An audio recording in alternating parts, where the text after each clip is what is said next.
讲，你带你的囝，就是你独生的囝，你所听的以撒去摩押地摩利亚的地，我所要指示你的山，伫遐将伊献做烧祭。阿伯拉罕透早起来，伫万如带伊的2个少年人甲伊的囝以撒，也看烧祭的茶，就起身去上帝所指示伊的所在。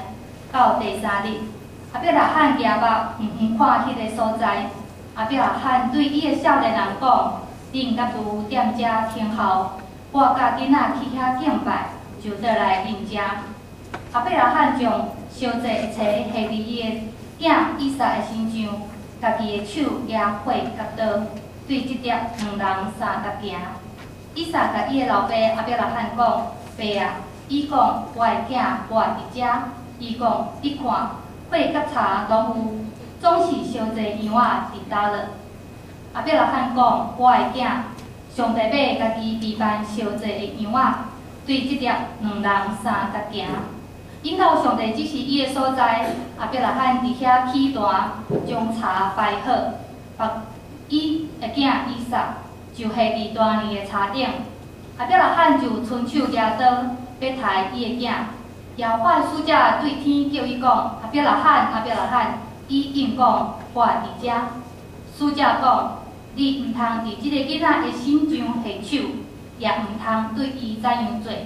因为我早知你是敬畏上帝，也无将你的囝，就是你独生的留地毋互我。”阿伯拉罕举目看天后面有一只羊羔，甲顶伫几棵的树仔。